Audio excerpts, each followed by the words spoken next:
It doesn't matter if you have the right inventory, a nice website, or even a ton of drive. If you're making these 4 common mistakes, then you're losing money. Most rental startups fail because of their own systems, or worse, the lack of them. Starting and growing an event rental business could be exciting, but we've seen too many rental owners go out of business due to a few avoidable pitfalls. My name is Tina Tran, and I am the communications manager of Cali Rentals. This is an event rental company that has made over $7 million in lifetime revenue here in DFW. Today, I'm going to be going over 4 common mistakes that a lot of rental business owners make and how you could avoid that to save you some time, stress, and serious money. The first mistake that you may be making is that you have a weak or a non-existing contract. Without a rental agreement or contract in place, it's very easy for your customers to no-show, to cause damages, or even to cancel last minute with no real consequences to their own actions. And worse, they might even be late to returning your items. Or even worse than that, they might not return it at all. And there is no grounds for you to legally receive these items if you do not have a contract in place. And so what this will do is it will give you a proper legal ground to be able to pursue action if any of these things happen. And you could avoid all of this by having a contract that is legally reviewed. We do have our own for sale in the link in the description. It is currently at a discounted rate, and we did pay around $5,000 to get it legally typed up. Now, if you don't have a contract, or if you do not want to refer to our contract, in your contract you should have things like your payment deadlines, your damage fees, your delivery windows, and even cancellation policies or any other policies that you would like to include in that contract. Just for your clients to know what your expectations are, both for them and for yourself as you conduct business together. For contracts, you do need to be able to get clients to sign them. And for this, I do believe it is easiest to do electronically. Now, you could do e-signatures, DocuSign, or if you have a software like ours, Rentmore Pro, it also has a feature where clients could just receive their verification code via email, and so that they could sign their contract through a link. So any of these platforms work, you just need to get your clients to actually sign it. And if you currently don't have any of this in place, make sure you make this a priority because it could really save you down the road.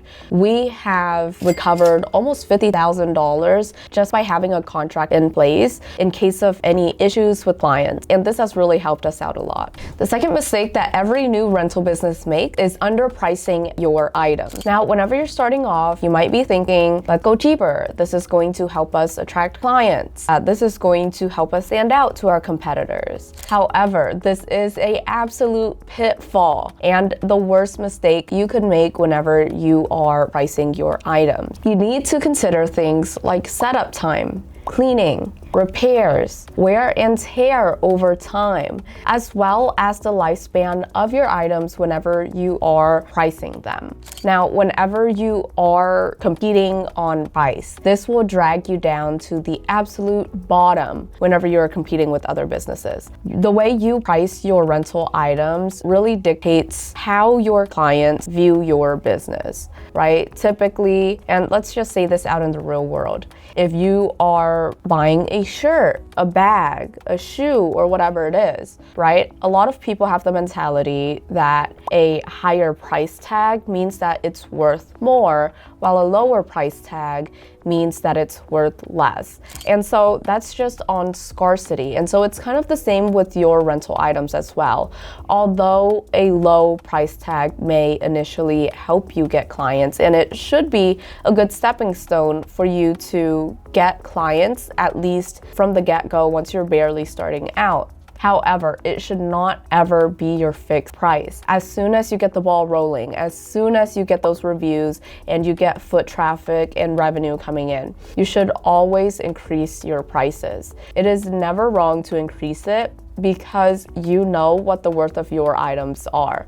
Now, I'm not saying to make it this ridiculous price so everyone thinks your items are premium items, but you should increase it based on your market and everything you know about your own rental items. You could avoid underpricing your items by 1, researching your market, especially locally, and don't copy others. You should always know what your costs are. 2, you should be using a pricing formula. Now, in our ultimate checklist, which you could download for free in the link in the description, we will have an entire inventory pricing guide for you. However, I'm just going to give an example formula in this video. So, for example, what you could do is you could have your item cost, have that be added by the money that you spend on labor, especially for setup or cleaning of this item.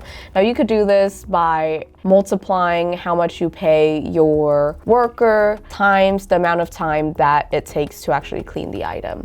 And then you could add that into maintenance cost. This is all in parentheses. So once you get those initial prices out, you could then divide that by your expected lifespan of that rental item. And then you could times that by the profit margin you are wanting to make. Now, if your profit margin is, I don't know, 1.5 above that or 2 times that, you could decide on your own terms. However, like I mentioned, in the ultimate checklist, we will have a breakdown of the different ways that you could price your rental items and how you could go about it. So this is just one example. Remember that as a rental business, you're not just renting out items, you are providing a service. And so you should always include your service time into your pricing of your rental items. Now, the third mistake that everyone makes is having no damage waiver or having a poor damage management. It's inevitable for your items to eventually get damaged. You don't know who you're renting it out to, and depending on the type of party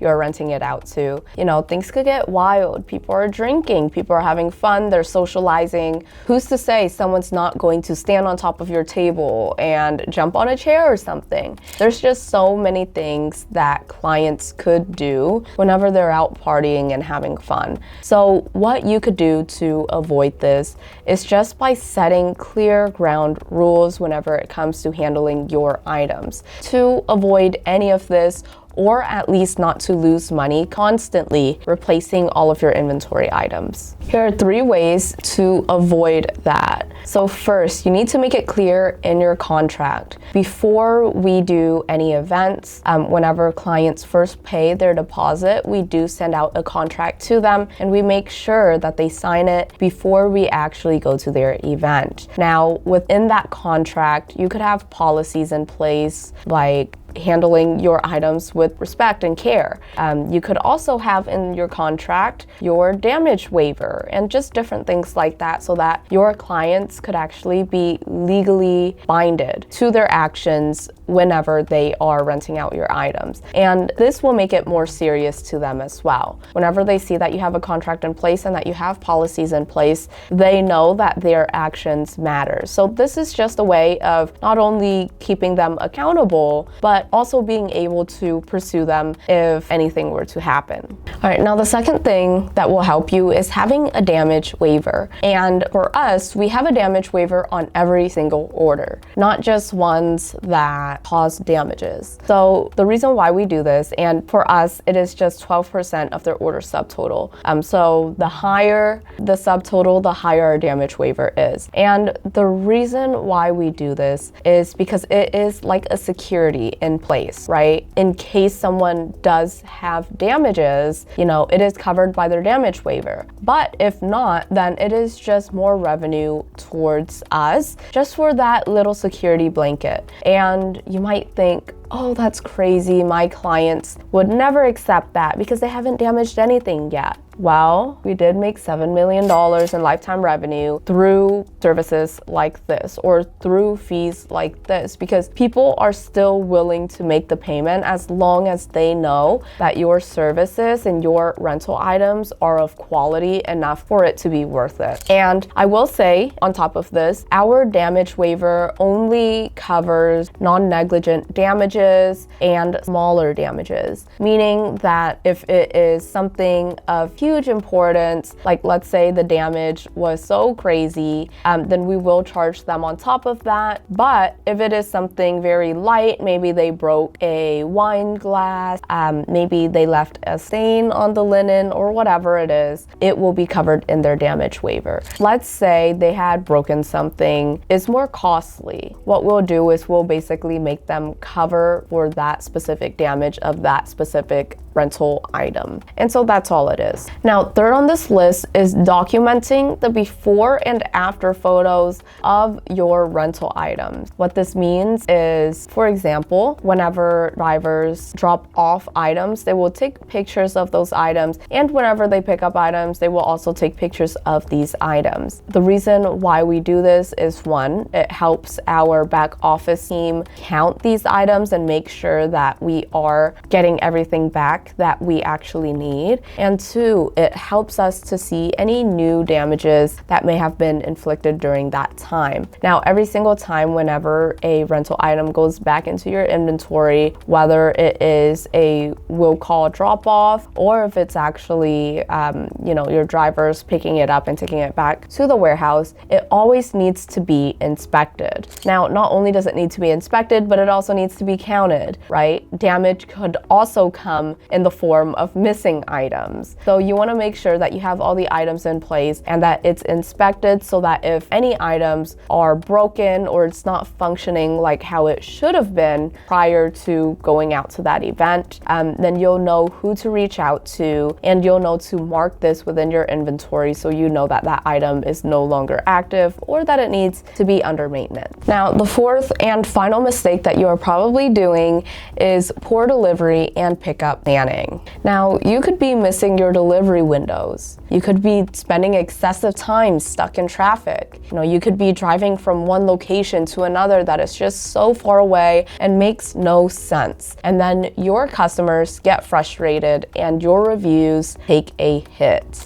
Now, you could end up having to give out refunds and losing your customers in that process, as well as throwing your money out the window because of that. Now, this can all be avoided by, one, grouping your deliveries by zones. And this is very important whenever you are routing your deliveries, right? You want to make sure that it makes sense for you to go to a cluster of neighborhoods to make those deliveries before going to another one. You don't want to just think, this order came in first, this order came in second, and this order came in third, so I'm going to make my deliveries based on the order in which the orders had came in, right? Now, that would be insane, because what if delivery A is in one neighborhood, delivery B is in a completely different one far away, and then C is in the same neighborhood as A? Well, if you had looked at that and if you had correctly routed your deliveries, make sure you go to A and C first before going to B. Now, the second thing is using a delivery management tool. We do have one built in with Rent More Pro, where it does show you your delivery zones and the different pinpoints so that you could route your delivery correctly. Not only will it do that, but it will also help you